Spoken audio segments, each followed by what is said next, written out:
warahmatullahi wabarakatuh dan salam sejahtera kepada semua penonton. Selamat datang ke Sembang Santai Ilmiah Mini kami pada hari ini. Pada video kali ini, kami ingin mempersembahkan satu perbincangan yang amat penting dalam konteks pendidikan dan budaya yang bertajuk Kerancuan Bahasa dan Kesannya terhadap kemahiran mendengar dan bertutur dalam bahasa Melayu. Tema utama kami ialah digital dimanfaati adab di teladan yang bukan sahaja relevan tetapi kritikal dalam era globalisasi dan digitalisasi yang pesat pada hari ini. Namun, izinkan kami bertiga memperkenalkan diri kami terlebih dahulu. Bermula daripada saya, nama saya Nur Alia Syafiqah binti Najmullah, boleh panggil saya sebagai Lia. Nama saya Nur Aina Afiqah binti Ridwan, boleh panggil saya Aina. Nama saya Farah Adila binti Abdul Majid, boleh panggil saya Farah. Baiklah, selesai sudah sesi perkenalan kita sebentar tadi. Kamu berdua tahu tak, bahasa merupakan identiti, medium komunikasi dan juga penanda budaya sesebuah bangsa.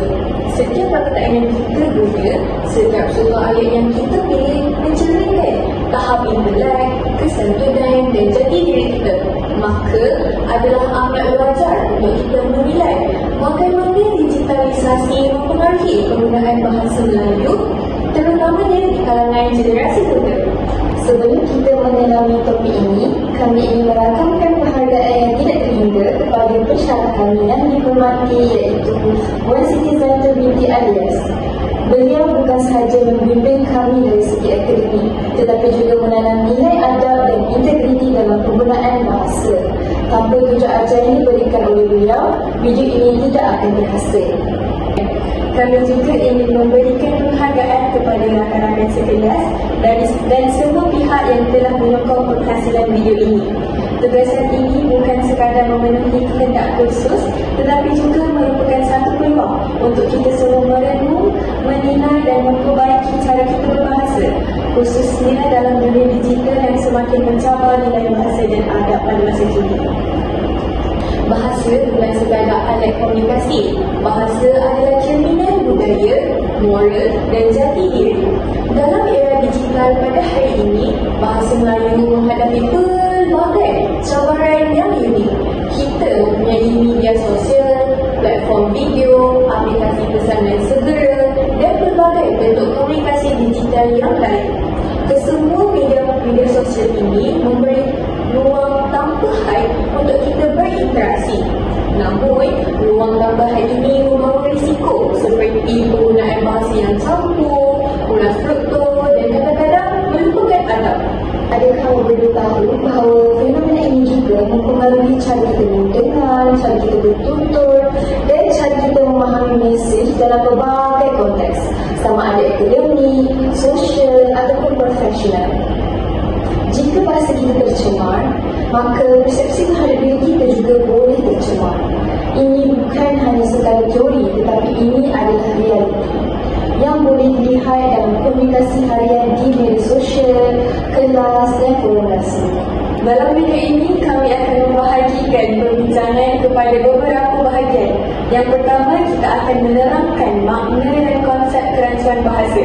Yang kedua, punca-punca kerancuan bahasa akan dianalisis secara mendalam, termasuk pengaruh pendidikan, media, budaya dan sikap masyarakat. Yang ketiga, kita akan menyaksikan lakonan situasi harian yang menunjukkan kesalahan bahasa dan pembekalannya. Yang keempat, kesan kerancuan terhadap kemahiran mendengar dan bertutur akan diperlihatkan melalui analisis dan contoh. Dan akhir sekali, kami akan membincangkan cadangan, penyelesaian dan refleksi individu supaya penonton dapat memahami dan mengaplikasikan ilmu ini dalam kehidupan seharian. Baiklah, bahasa adalah aset berharga. Bahasa bukan sahaja membentuk cara kita berkomunikasi, tetapi juga membentuk personaliti dan kredibiliti kita. Dalam dunia profesional, cara bertutur dan menulis boleh menentukan kejayaan seseorang. Dalam dunia profesional, cara bertutur dan menulis boleh menentukan kejayaan seseorang. Manakala dalam dunia sosial, cara bertutur boleh mempengaruhi persepsi, hubungan dan pengaruh kita. Maka sangat penting untuk kita menilai bagaimana kita memberi impak terhadap bahasa dan bagaimana kita boleh mengekalkan adab dalam berkomunikasi. Tema pembincangan ini, digital dimanfaati adab keteladanan, mengingatkan kita bahawa teknologi hanyalah alat. Kita yang menentukan bagaimana bahasa yang digunakan dalam kehidupan seharian, sama ada ia dipelihara atau telah tercemar. Digital boleh dimanfaatkan untuk pendidikan, hiburan dan kreativiti, tetapi adab dan kesedaran bahasa mesti sentiasa diutamakan. Baiklah, bahasa Melayu adalah warisan budaya dan identiti bangsa. Bahasa telah digunakan sejak abad ke-7 lagi kawan-kawan, melalui tulisan Jawi, dan bahasa ini telah berkembang menjadi sebagai media komunikasi, pendidikan dan sastra. Dalam konteks digital hari ini, bahasa Melayu menghadapi cabaran yang besar. Statistik telah menunjukkan bahawa penggunaan bahasa rojak telah meningkat dalam komunikasi digital, terutamanya di kalangan remaja dan pelajar universiti seperti kita. Betul kan? Ya, betul. Misalnya, kajian Hashim Musa 2022 telah menunjukkan hampir 65% komunikasi di media sosial menggunakan unsur bahasa rojak. Sebagai contohlah, ayat seperti ayat tak boleh beri begitu ataupun aku dah send dah tadi, bukan sahaja menggabungkan maksud tetapi juga melemahkan kemahiran bertutur dalam bahasa baku.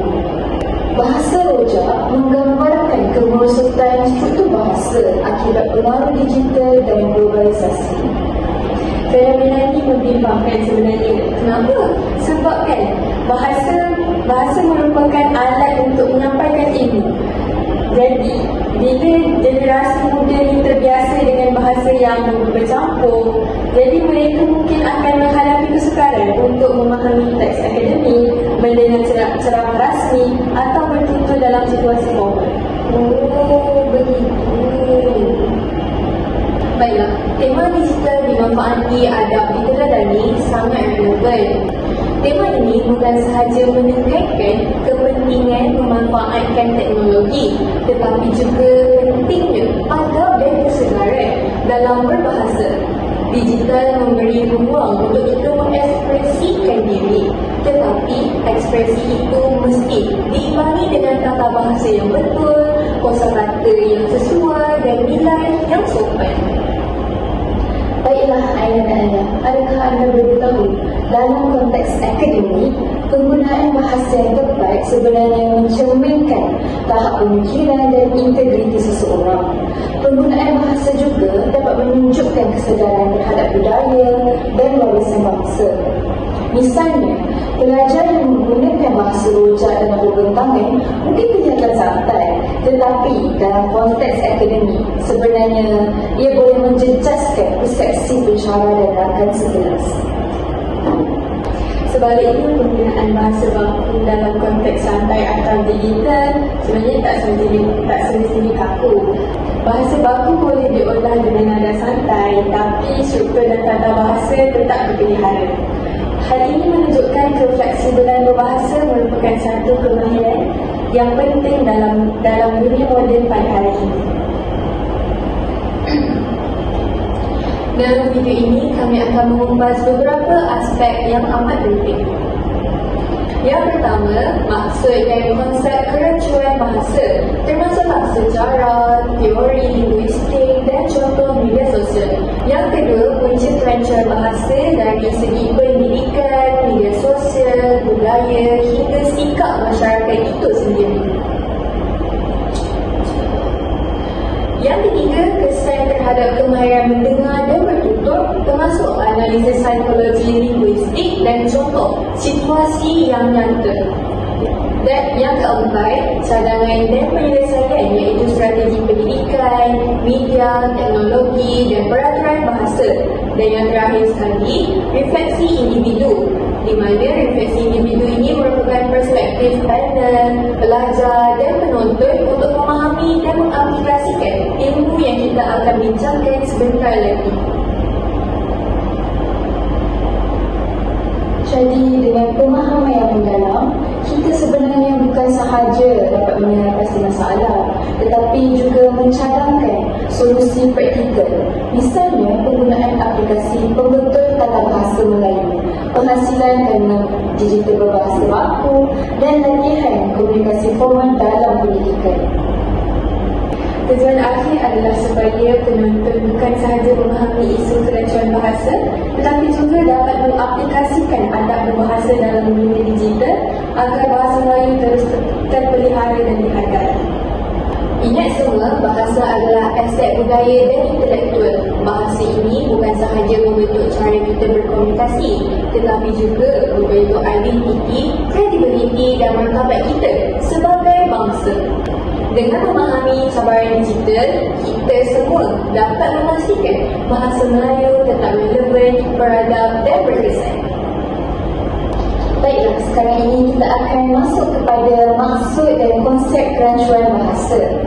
Kerancuan bahasa merujuk kepada kekeliruan atau ketidaktepatan dalam penggunaan bahasa, termasuklah pencampuran kod, kesalahan tata bahasa dan pengaruh luar yang tidak sesuai. Menurut Mit Safia Karim, kerancuan berlaku apabila pengguna bahasa mengabaikan struktur baku dan membiarkan unsur bahasa lain bercampur tanpa kawalan. Contohnya, macam I tak boleh brain benda tu. Dia tu macam elemen gila. Aku dah send file kat you semalam. Walaupun maksud jelas bagi pentutur generasi muda, tetapi penggunaan yang sedemikian rupa dapat mengurangkan kepekaan kita semua terhadap tata bahasa dan mengaburkan kemampuan bertutur dalam konteks yang formal. Kajian oleh Hashim Musa pada tahun 2022 menunjukkan bahawa penggunaan bahasa bercampur terus meningkat di kalangan pengguna yang berumur antara 15 hingga 25 tahun. Hampir 65% kandungan dalam media sosial menggunakan bahasa Inggeris atau slang moden, walaupun konteksnya berkaitan topik akademik atau profesional. Hal ini akan memberikan kesan secara tidak langsung terhadap kemahiran mendengar dan kejelasan pertuturan pelajar. Dan kerancuan bahasa bukanlah fenomena terbaru sebenarnya. Fenomena ini sebenarnya telah berlaku sejak awal pada tahun 2000-an.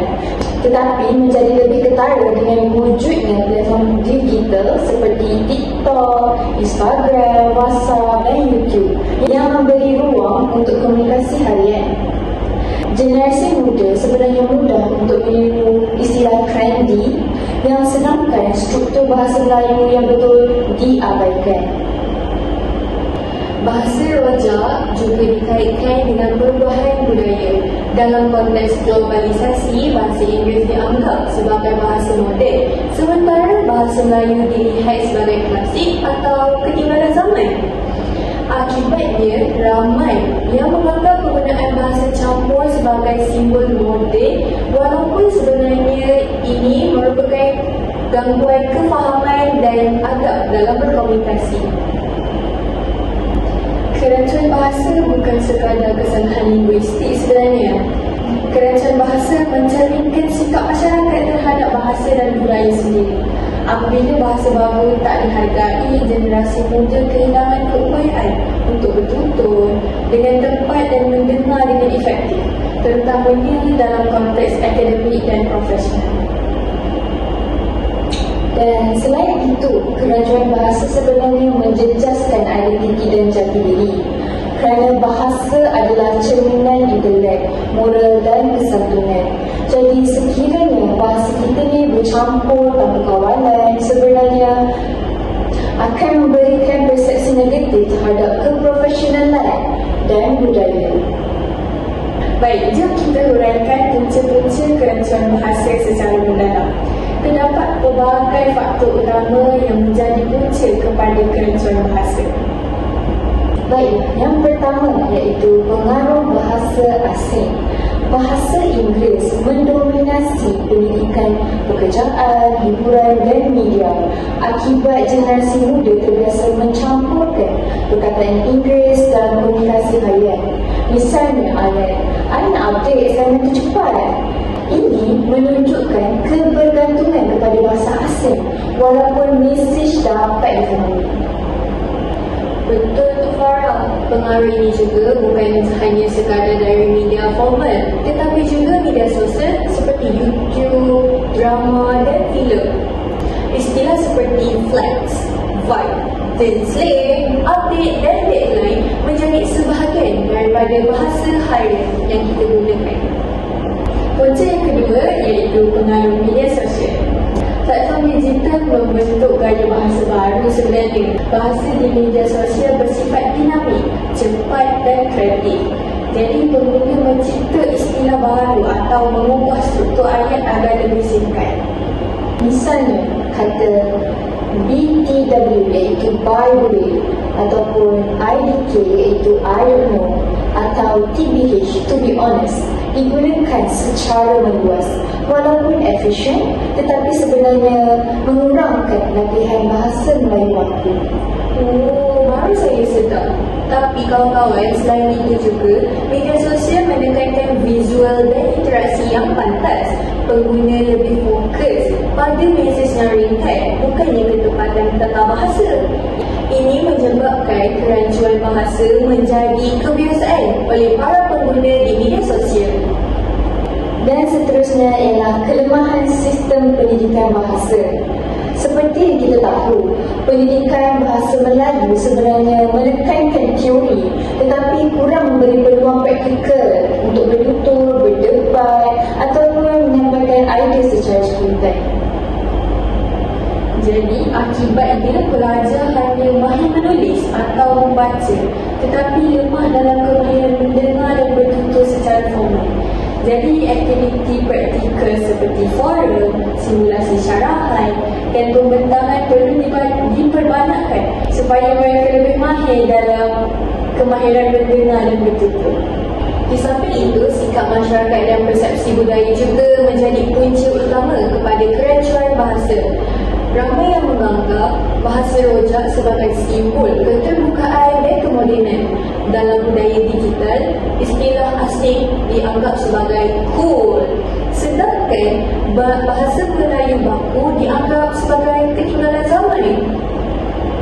Jadi, pandangan ini sebenarnya menyukarkan usaha untuk memperkukuhkan bahasa baku kerana norma sosial memberi tekanan untuk menyesuaikan diri dengan trend. Dan punca yang terakhir ialah pengaruh selebriti digital dan pengaruh yang lebih dikenali sebagai influencer. Jadi influencer dan selebriti digital ni sering menggunakan bahasa rojak dalam video mereka, caption dan komen. Jadi generasi muda ni mudah meniru secara automatik tanpa menilai kesan terhadap tata bahasa yang digunakan. Betul tu Aina. Fenomena ini membuktikan bahawa media sosial mempengaruhi norma bahasa bukan sahaja dalam konteks santai tetapi juga dalam bidang akademik dan profesional.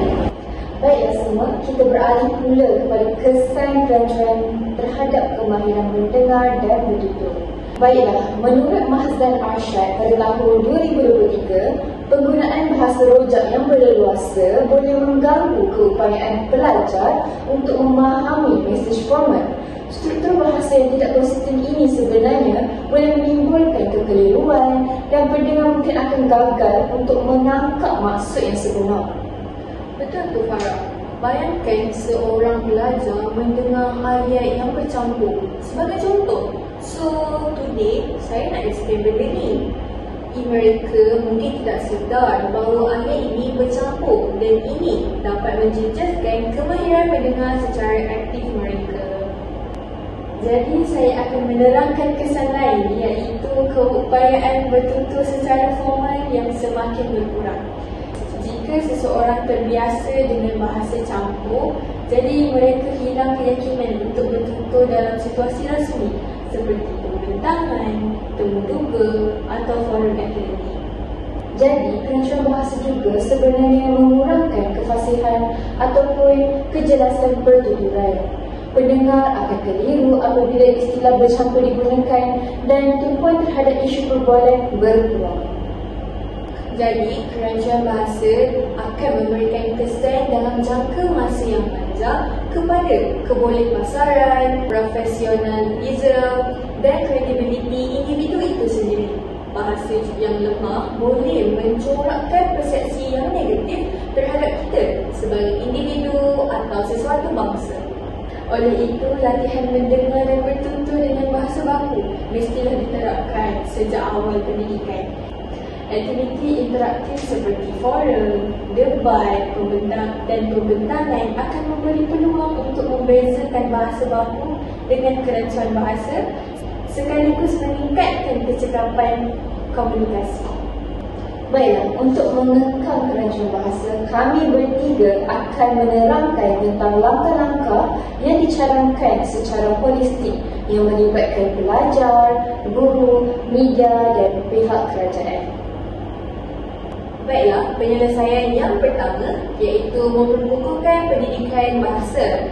Sistem pendidikan harus menekankan praktikal berbahasa.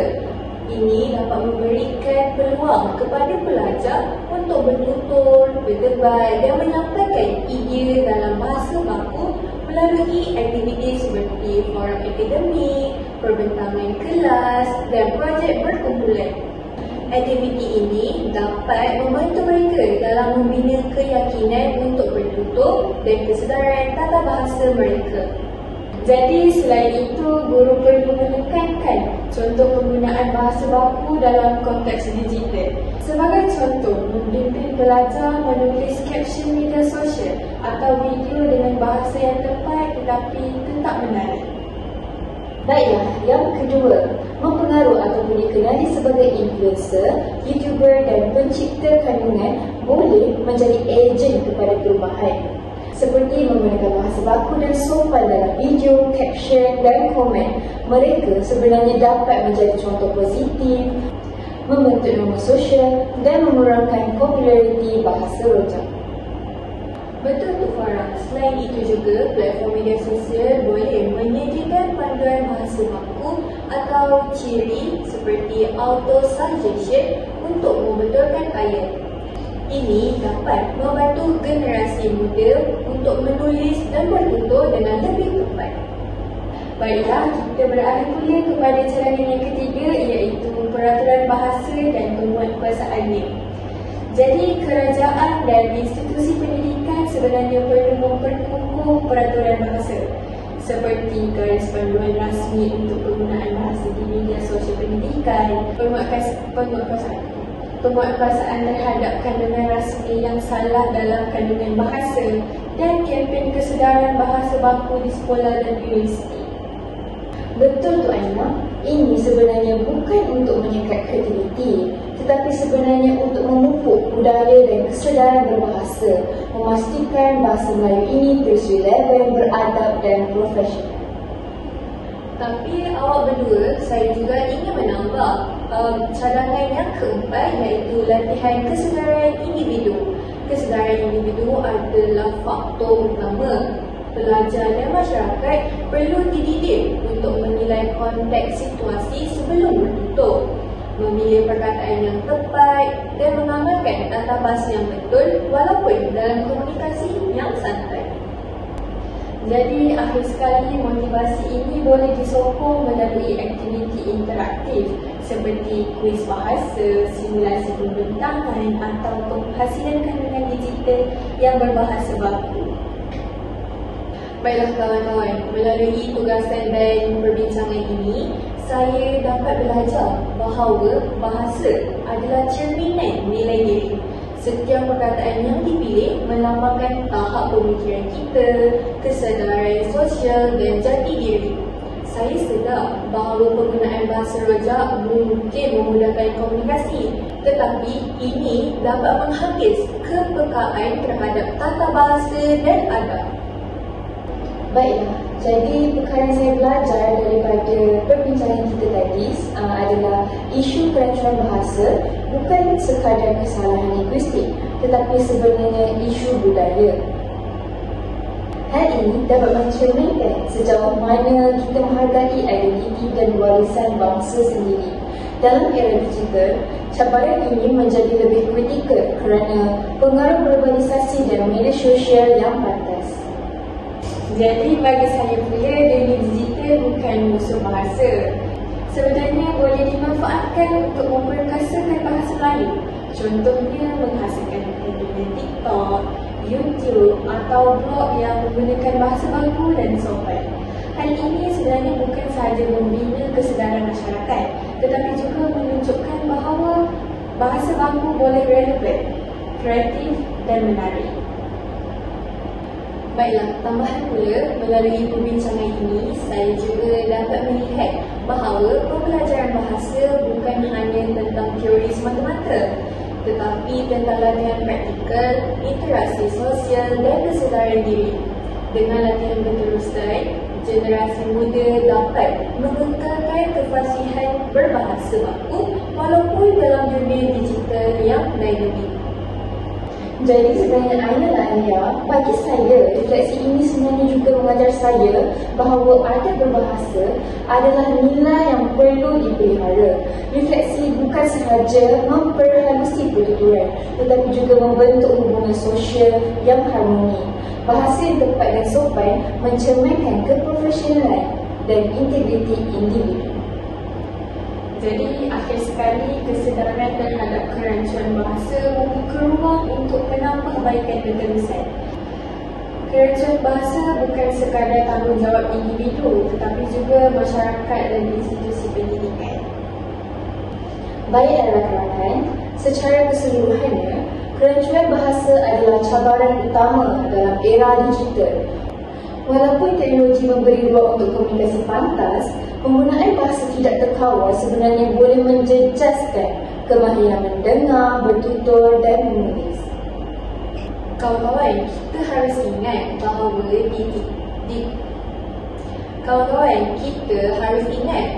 digital hanyalah alat. Kitalah yang menentukan sama ada bahasa Melayu dipelihara atau tercemar. Dengan kesedaran, latihan dan contoh positif, bahasa Melayu dapat terus berkembang tanpa mengorbankan tata bahasa dan adab. Tema perbincangan kita, digital dimanfaati, adab diteladani, memberi mesej yang jelas untuk memanfaatkan teknologi. Tetapi jangan lupakan nilai budaya dan kesentuhan bahasa. Digital boleh menjadi sahabat bahasa dan bukannya musuh bahasa.